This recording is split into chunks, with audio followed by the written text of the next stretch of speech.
So I'm really so happy that you are on the call. So what are we talking about today? We're talking about building a new Africa, building something that we can look back and be sure that yes, we're doing something very big, something quite remarkable, something quite impactful.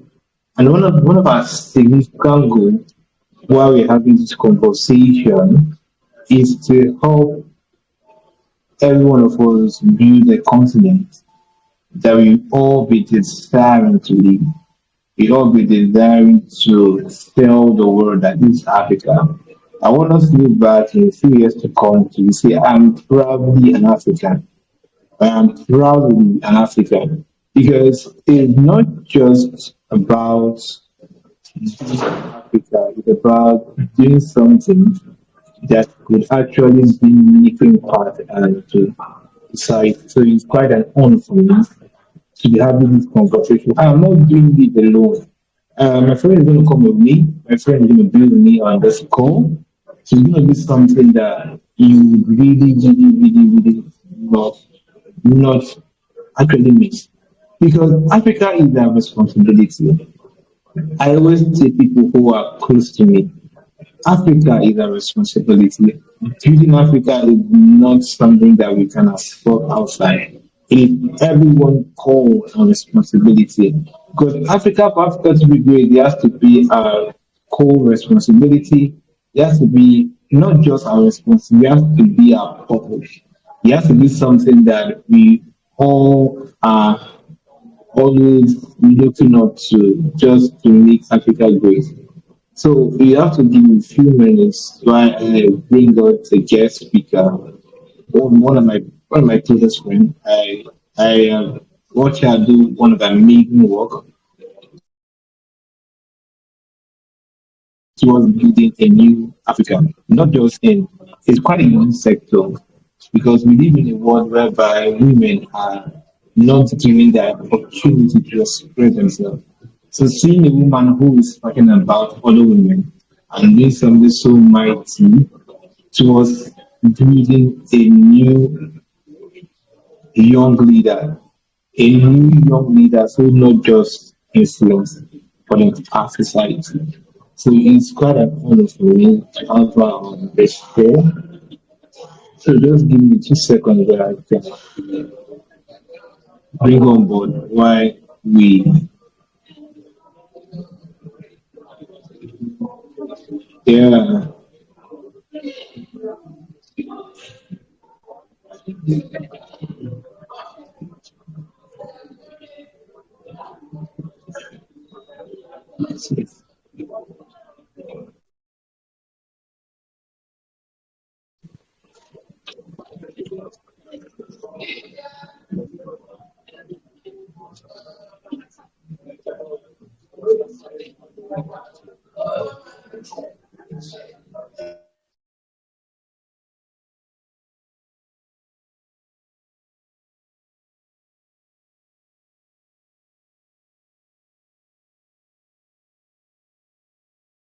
Is that a bit of what is happening here in Nigeria has something to do with other countries in Africa. And it's been my body, it's been my passion to actually contribute my own quota to building Africa as a continent. So in this conversation, I believe you have a main path towards that particular goal or that particular burden in mind, right? Because I believe one of the things that really stop Africa from not being Africa is our mindset. And thinking that when I consider building a continent, building a nation, that we should focus more on first is the narrative. So our narrative has to do with what we see ourselves and how what are the cultures that have been built over the years that shape the way we think, how do we respond to things, and also another area I look out for is infrastructure. What are the structures of the field that actually speak more about culture, who we are as Africa, right? And the third one is policy. And policy is one thing that I'm very much particular about. Because we cannot build a nation without making the right policies. The right policies are built by our value system. What I think we believe that should be done right. And what are the things that we believe that should be identified with who we are, Africa? Can you hear me? Yes, I can. So, um, because when we have the right policies around the government, policies around the things we do, I think we create a better continent, a better environment for everyone to live. So we cannot just live in a nation, Nigeria, without having values or having policies that, okay, let's say if a new government comes up, it changes the policy that we already been going on. So, and with the area that we're going to focus majorly right now is farm mindset. Because we can get it right in our mindset, we can get everything right. So, first of all, I want you to introduce yourself to the house. For those who don't know you, who are missing for the first time, who be wondering who is this um, phenomenal personality that I'm bringing on board. They want to get to know you. They want to know you. They want to know who you are, what you do. And if there's a way they can actually want to connect with you, because one of the things I believe that we can do better is collaboration. Because Africa cannot be built without our collective responsibility. When you bring your ideas, I bring my ideas. When one that brings me ideas, we can actually build Africa together. Because Africa is not an individual stuff. And building a new continent is not done with emotions. It is done with strategies and principles. What I think we need to do right, and one of the things that I'm advocating most this time around is collaboration. Can we come together, put our heads together, and do something that we can know we are building something sustainable, something that can change the narrative of the continent, something that we can build and be remembered for, not just ourselves. But I want to see one of my biggest dreams is there will become a time in Africa where everybody wants to come to Africa, not just coming to take what is in Africa, coming to understand and live in Africa, coming to love who Africa is, coming to identify with every African. Because we are very carried away by the statistic that says by 2050 Africa will be the most populated continent and the youngest continent. But the next question that gets me scared, I ask myself, are we really doing something that can make us position ourselves in that time when it comes? And looking at the things that have been happening, I believe that Africa is not really doing so much to actually build and position themselves to the place that where they should actually be. And this can only be done beginning first of all focus on our personal identity, and that identity can only be done when we have the right narrative, who we are first, and who the world believes is Africa. So first of all, I want you to introduce yourself to people who will actually get across this video, who actually want to know you and what you do. Because I believe this particular thing will actually give us more significant impact and actually push us to what we want to do. I don't know if you can hear me. Hello. Yes, I Okay, can hear then you. Okay, I so will. good evening, Your everyone. video is not on. Can you hear me? I can hear you. Your video is not. What I will see your face.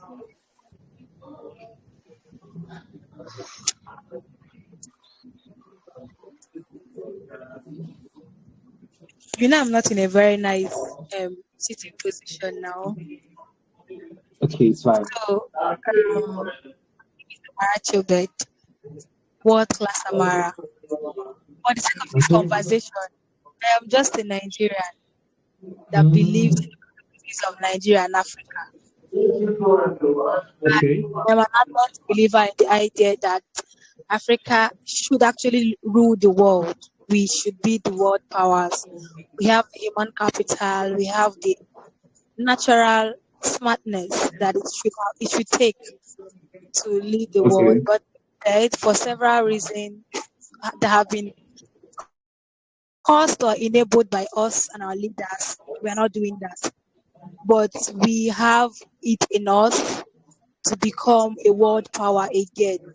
And just like you said, our culture, the policies that we make and abide by determine our progress in that regard. So yes, I'm happy to be here and I hope to contribute to this conversation in the way that would inspire anyone who comes across it. Thank you. Thank you so much. And I didn't say this before starting. I'm so inspired by what you do. You might not know, I know I've told you kind of a number of times. Is when I see women who are not just human, right? When I tell you not just they are women who understand the value they carry and what they can do, and how much you've been giving us so much to the young ladies, trying to first bring them to understand who they are. Not just bring to understand, but actually putting them to a place of influence where they can live, where they can imagine, where because we live in a world whereby women are not actually given the full right to what they should do, who they are. Are you coming about? I think they need it, and that every woman should rise. The women are not really not enough. They are places where women for should be heard. And I'm super, super encouraged when I see you doing what you're doing and all of that. I want to say thank you for putting Africa in the heart of every young lady and being intentional about the people you are raising. So it takes a lot to do what you do. When I see people who are working in their purpose, I tell them it takes a lot to do what you do. And it's planning my heart because when one person wins, everyone wins. When we have the young ladies who have voices that are shaping culture, that are shaping narratives, is everyone's collective winner. So it's not just about who is leading, it's about who is making impact and benefit everyone. I'm super glad that you're doing what you're doing. Thank you so much. And I want you to keep doing it, and you always have our support in any way we can. All right, so Thank you. next, so when you look at Africa, okay, let me just start with this. So, what do you see Africa as, and where do you see Africa be in? I don't want to use in 5 years from now. I see Africa as the brain and the engine of the world. If you look Okay, at our international media outlets, every groundbreaking thing is better than Africa. The problem is that those Africans weren't given an opportunity in Africa. So they are doing these amazing things in some other countries, in the US, in the UK, in Canada, in Australia, in China. We have the brains and we have the human capital. Africa is the second populous continent on the planet, home to the okay, most diverse group of people, home to the smartest group of people, home to the um, most culturally diverse group of people.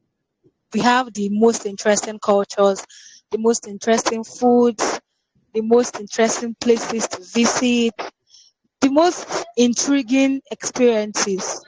We just lack foresight in leadership. And honestly, at the pace we are at, 5 years, nothing serious would have changed.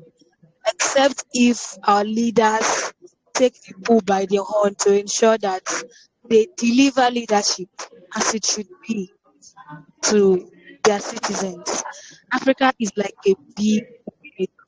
We look alike, we sound alike, we speak alike. Our cultures have similarities in their roots. Our languages have similarities in their roots. Surprisingly, a few days ago, I learned that there's a tribe in Cameroon that is the chief tribe in Nigeria, and they have a relative tribe in South Africa.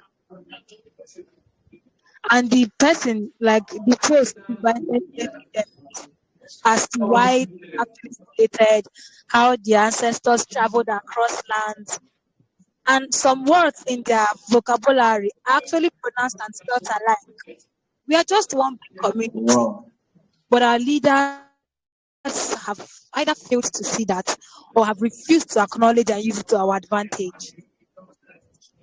But if if we had an ideal situation, if we had an ideal situation, the rest of the world should bow at our feet because we have the human capital, I mean physical strength, population of actively working people. We have the brains to survive any situation. We have the bronze. So you know there's something called brains and bronze. And we also have the Yeah. natural resources that other countries need to survive are in our soils. Gold, natural Okay. gas, crude oil, all those things, several different types of precious stones, diamonds that worth a lot of money, that power luxury fashion and jewelry business, power energy industries, power even education across the world. But we just don't have the right mindset first and use education at our fingertips. So I just hope that in the next 5 years we would have seen the policies that should be made to help us become better and actually do them. Take for instance, I'll close with this. Just last weekend, Nigeria joined the top 8% of students in the world who are best in maths and sciences. And we don't even have Yeah. anything close to a sound education system. So imagine if we actually have organized education in Nigeria and other countries. We will wipe the world. Like, even the people that started the competition will wipe their asses. But we just don't have those systems in place. And it keeps making us be relegated to the background. Like we don't deserve to be in those we deserve those things are just not in place to make them seamless. So that's my idea about Africa for now and in the future. No, you actually spoken a lot that shows that you're actually going somewhere and how much of benefit and the things that we have as Africa. I said something that really, so of things you said, that I'm going to ask you about. So I'm going to ask you about what is for you African leadership. Because I know 90% of where Africa is depends on our leader. Everything falls and rises by leadership. So if you have the right leaders in place who are leading us right, we can actually move from point A to point B. Just for a case study, Nigeria. I know we've been for over the years we've been moving from one leader to another, and every single that comes up on board either takes us backward or I can barely see leaders who have come in power. They are taking us forward to where we are. So we are either being taken backward and nothing is actually giving us a benefit of that Nigeria is going to be great for some years. And it bothers a lot of young people. In that most young people are losing faith in Nigeria where at the case study. So let's bring it down to Africa as a whole. Because I believe if you have the right African leadership, where we are, we can do much more. If African leadership is right, we can actually build Africa to where it is. I can when you look at people who comes into Africa to see opportunities and to live in opportunity, they see more than the leaders who are leading. Whereby most of the African leaders, when I say this, they are mostly actually they don't vote, self-centered. They are mostly about themselves, not the interest of the people. Because the first thing that makes a leader is how much he is single-minded. So how can African leadership come in place in building Africa? It's just about mindset, right? Mindset. Believe that everything can either get wrong or get good when we have the right mindset. Yes, we have the human capacities, we have the resources, but in as much as Africa is blessed with so much of natural resources, a human capital that should actually build on those resources are not being enhanced.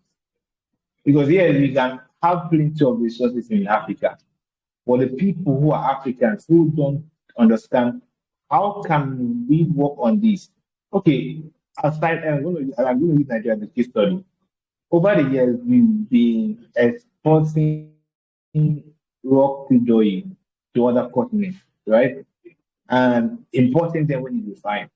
One man came on board and said, okay, there's a need that book store. Build a refinery, one of the biggest in the world. Now trying to refine the crude oil that you always export, getting back the refined one. Just refining them, putting out to the world for the world to buy what has already been. So, in the sense that there is a resource we have, but the limitation of human capital who can invest in those things and making it more profitable for the continent. And not just profitable for making Africa not just a consuming continent, but a producing continent. Because all these things we have are natural resources, but we cannot be able to enhance those things that the world can actually buy from. Most of the things we buy, we bring in to Africa are not African made, they are foreign made. So they are coming to leverage on what we have and not being able to enhance us as a person to actually build what we have to give to them to buy. So the first thing I ask is how can African leadership be done right towards building Africa? And the product of mindset, giving us the right mindset, young Africa the right mindset to actually build Africa and make Africa a better continent. Okay, I heard you. So the thing is, like you said, lead everything rises and falls with leadership. Our leaders currently are just selfish, right? And Yeah. self-centered. With the volume and value of resources that we have, actually taking us from consumption to production shouldn't be difficult. Africa has Yes, money. okay. We have money that can be Africa has put, money. Wow. but the fact that our leaders just like to loot, to be corrupt, to just take money that they don't even use, they will not need, even their generations. That's the problem that we have. If only Mm. Africa will start to make policies that curb corruption across all levels, not just for the lower cadre or just for the higher cadre, across all levels. There's no society that has ever made progress that did not strip itself, sorry, of those who are feeding off it. For instance, countries like China, Singapore have death penalty for Okay. corruption, and that is how Yeah. social money, government money, was put to use for the citizens and for the country's economy. So until our leaders stop to think of themselves alone and start to think about what it actually means to be a leader and actually work for the good of their citizens, work for the growth of the country's economy, we are still going to always be at the mercy of the Western world, because they have the production power. We now sell our resources to them, they refine them and then sell at a higher price to us because we do not have what it takes to refine or process our own natural resources. And it's even bad that we also lend them manpower to refine our own resources and then sell back to us. Meanwhile, we can easily use our manpower to refine our resources and keep that value chain within our economies and still sell to them and make profit. But at the end of the day, many African countries don't make any profit out of their natural resources because they are sold as raw materials. And then the money that is even made from those sales don't even enter the economy. Somebody still bypasses it, steals it, cuts it short, and all that. So making us to move from a continent of consumption alone to production, very possible, very, very possible. But that is only until our leaders start to see those resources as our collective property and not their individual properties. I don't know if you understand. Yeah, dude. Um, so how can we begin to incorporate this mindset? Because yeah, I know we are looking at the leaders at the top, but I believe this that if you're going to do something, begin from the bottom, right? And how can we begin to incorporate this mindset? Because yeah, we are all looking at the leaders. Yeah, leader, everything falls and right on leadership. But I believe everyone is a leader, no matter who is following, right? So if I am leading right, you are leading right. Every other person is leading their own personal because it has to do with personal leadership. When we get our personal leadership right, we can get a corporate leadership right. Because if I can lead myself enough, I can actually lead others. So we are all looking at Africa as a big continent, as a big idea on how can we bring down this mindset to the bottom? Because if we can get it to the grassroots, everything can be better and can be easier for us. Because it is quite difficult to change people at the top. But when people at the grassroots can get the right ideology, it can be done right. So how do we come about getting these things done in the right way and bringing it down to the grassroots for them to there's something when you grow from if the thing they are taught when you are still a child, no matter how much you become big, no matter how much you grow, those things still guide your life. It becomes a lifetime principle because they have been taught over and over again and it has been part of you. If you understand, that the part of something that is in you. So it is quite difficult. I know there are times that we will learn, unlearn, and learn, right? But there are things in our subconscious mind that no matter how much we try to deviate, those things always try to remind us, try to push us back. Because if we can get this mindset back to the grassroots and they become a conscious idea that runs our thought pattern, our system, because how can we bring it down to the grassroots where every single one can actually know, because it's about knowing your responsibility.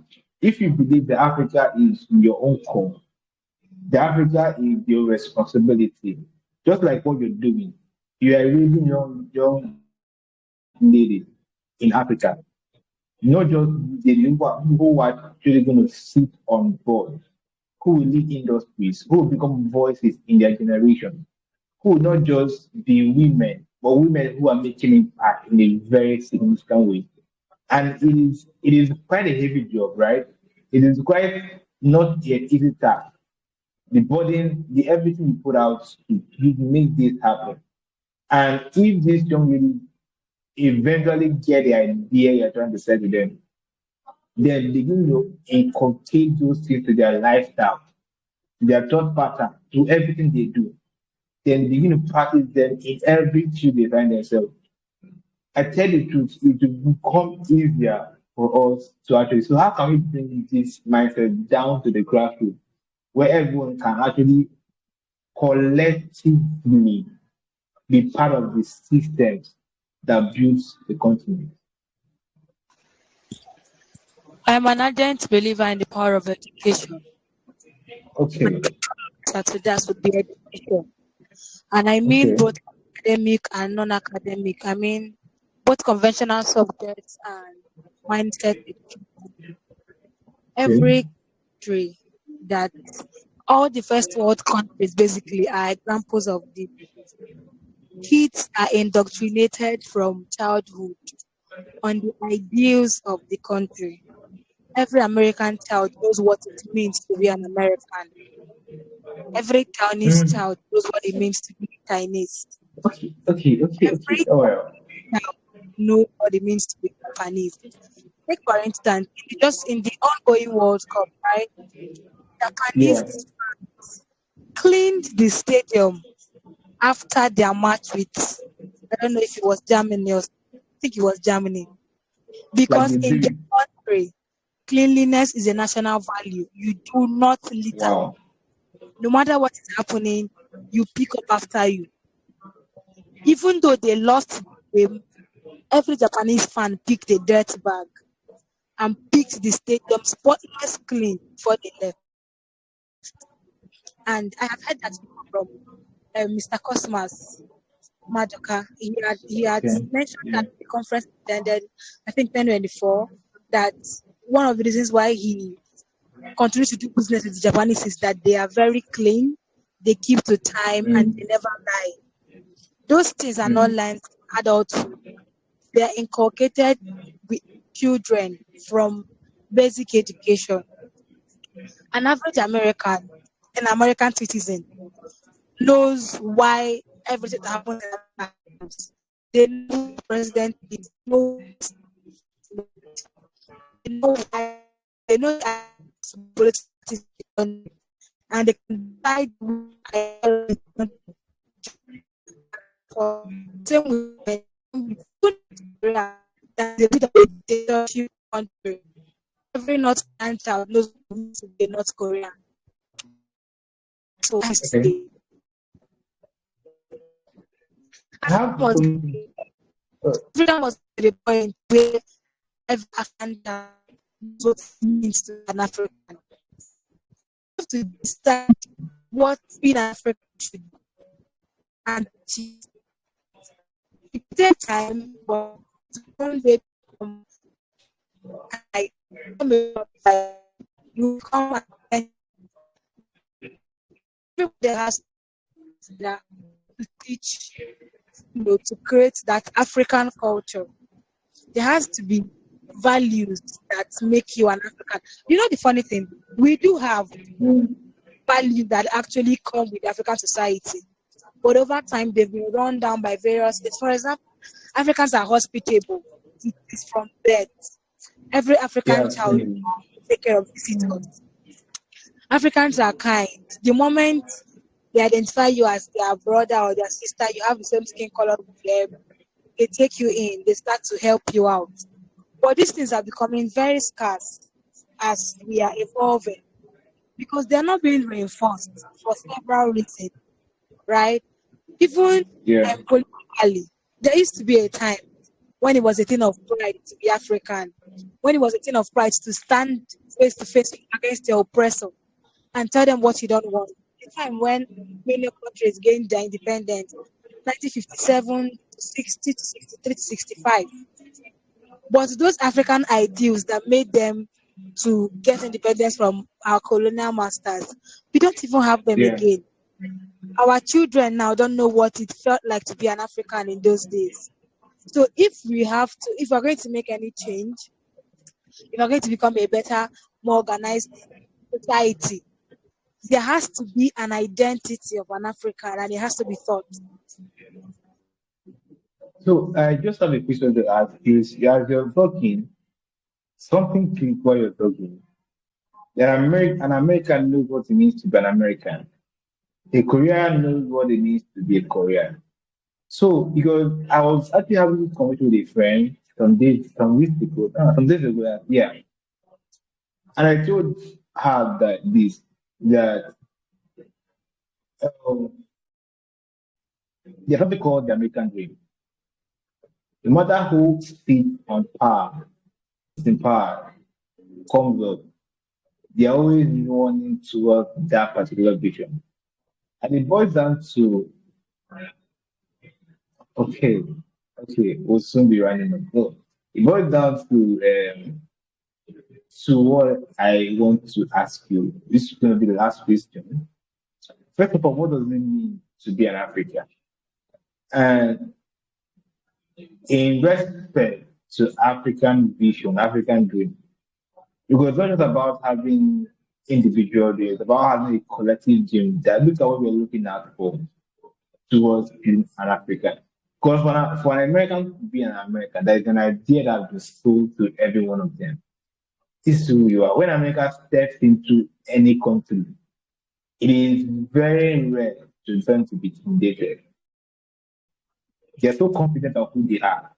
But when African Africans step into another country, they are mostly intimidated. They feel that they are more inferior than others, than other people. So, how does it mean to be an African? And how can this identity be a core of an African vision, African dream? Okay, first of all, currently, I do not think there is any identity for Africans. I mean, a single identity, right? Okay, We are yeah, all different things at different times. But I know that even though it is not our collective identity currently, an African is capable of being taught physically, mentally, even spiritually. Once people are quick to make jokes okay, about how African prayers are noisy and loud, how we're always fighting against something, because it is just built in us love. Africans go to the rest of the world, everywhere else in the world, and they usually become top of the class, top of the business chain, top of the field. yeah, They get to the apex, the zenith of whatever they have chosen to, because it is in us. We have bronze, we have the muscle, but the difference is that our mentality does not equate our physical strength. So okay, I would say that what we have to do is to start to teach ourselves that we are superior, because we actually yes, it's are. real. The example that you Yeah, gave, right? An American child is taught that nobody is above them in the world, that white skin is the best type yeah, of skin, that America is God's own country, and America is a first world country. America is the world power. Every other country shivers when America speaks. And so when they go somewhere else, they have that mindset that every other person should shiver when they speak. And it okay, is enforced by their government and their media. American movies are rated as the best type of film. Those are culture it's shaping. true. American Exactly. songs are rated as the best type of songs. Culture shaping systems. And the American government cares other governments. Their kids see those things. Their teenagers see them. Their youth see them. They know that if something happens to an American anywhere in the world, America will burn the country to save them. So that It's is an why idea they that has been sold. have audacity when they go somewhere else. So if Africa Mm, has to also grow to that level, we have to intentionally keep ourselves on the pedestal of we are superior. And our government have to show it. okay, Take for instance, a fellow African country is chasing other Africans out of their country for whatever reasons they have, whether it is legal or not. But they have made a rule that illegal immigrants should leave their country. And for weeks, other African countries have not made any move to peacefully and seamlessly evacuate their citizens. It tells the story of negligence to the rest of the world. But if anything okay. happens and an American citizen, they don't even have to be 10. One gets into problem or into like a situation in another country, America will do everything it can to save that one person. Do you think that one person will not have the mindset of superiority, knowing that just So, them, they are so important to the country that the country will do anything to save them? Do you get? So Africa has to start to yeah, mediate, and also using our media, we have to start to shape ourselves as a world power that we can be on our media, not always defining everything to white skin, white rules, white standards, white award ceremonies, white makeup products, white clothing styles, white fashion trends. We have been we have been mentally tamed for so many years that it's going to be a tough one to actually untame us. But it is possible because we are human beings. We are susceptible to change. if we want to have an African identity, I believe it should be the identity of toughness. An African is tough. An African will enter your house and overpower you and get the keys to the house and even pull down the house and build a new one that they like. Africans make waves everywhere that they are, in the US, in the UK, in even European countries that we've not even heard about. An African is there. They've built a business, they've built a family, they have a small village, even though that is not their place. So if we can inculcate in ourselves the mindset of toughness, the mindset of ownership, the mindset of superiority, I think that is good enough an African identity. If we raise children to know that black skin is strong skin, black skin is uncrackable, black skin is tough, black skin is strong, black skin can overpower white skin wherever they may be found. Over time, it would work. But currently, we don't have that. But I think it's possible. I know it's possible. I don't have it. It's just a matter of time and the right people and the right policies. Our culture is already very strong. It easily overshadows this cultures if we just have to teach ourselves that we can be superior. So that's what I think. Oh, thank you so much. Um, it's really remarkable. And what is your, as you're talking, I know we have few minutes to give here. I think you're going to have a strong conversation because there's a lot you've not unpacked. Yeah, there's a lot you've not talked about, right? And how you're going to bring this down to family and how we can inculcate Africa to accept who we are. A friend of mine told me something a few days ago that Africa we wish for is Africa that we accept who we are.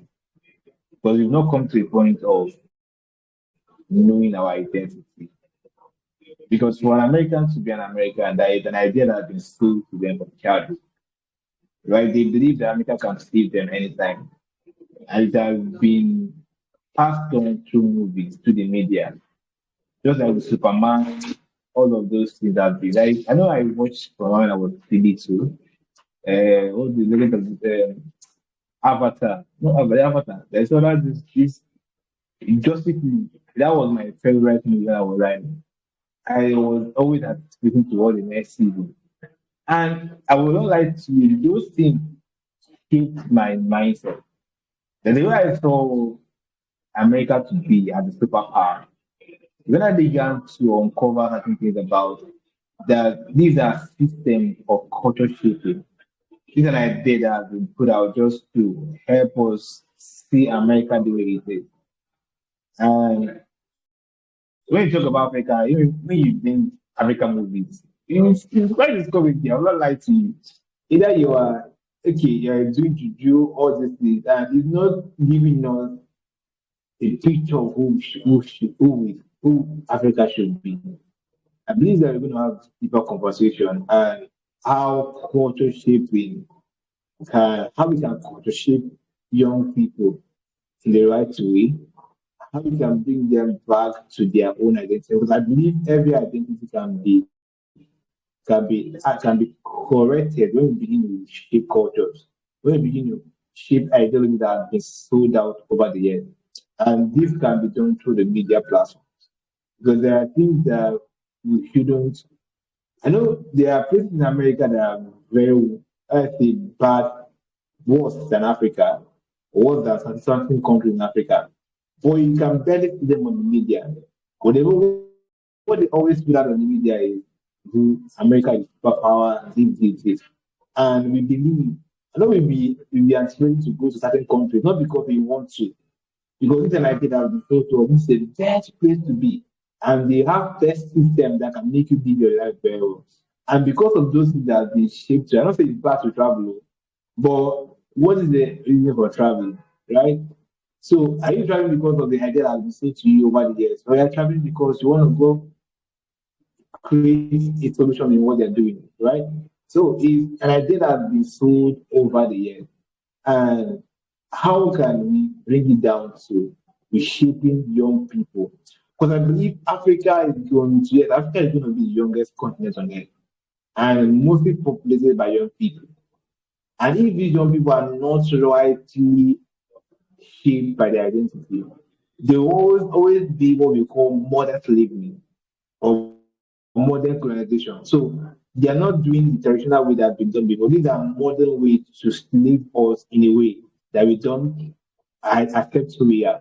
So I believe we're going to have a second conversation. This is just the eyes on just the first of it. We're going to have a very larger conversation. I believe by then we'll make it have more time to talk about it. And thank you so much for making out your time to be here. I know you have to be somewhere right now. And despite everything you showed up, I'm very grateful. I will not lie. I do not take this for granted. The way to me, tell me that I will keep up the dream. I was like, should I keep this thing now? But it turns out that you still come up. I'm really grateful. Thank you, Amara. Thank you. Thank you for being so amazing. Thank you for everything you're doing. You are not just a friend to me, you are an inspiration. I will always say this to you, you always motivate me. See how much you take your the audacity, the faith in which you put in the woodwork, it inspires me. I'm super grateful for what you're doing. Thank you so much for being here with me and sharing your thoughts. We're going to have this conversation. Second part of it. This is just the first part. We're going to have the second part. Thank you so much. Thank you. I You're look forward welcome. I to appreciate the having opportunity. you. All right, bye. All right, now thank you. All right, guys. I think this is going to be the quite. I mean, yeah, it has been interesting. I believe it has been. Yeah, it has been. So we're going to have the second part of this conversation, and it's going to be something very, very big and beautiful. Thank you so much for being part of this community. So if you not share this conversation and let it get to larger audience, larger Africans who want to be part of this movement, who wants to grow Africa, who wants to build a continent, wants to make Africa better. And I believe that if you can do this, Africa will be better. Thank you guys and see you guys other time.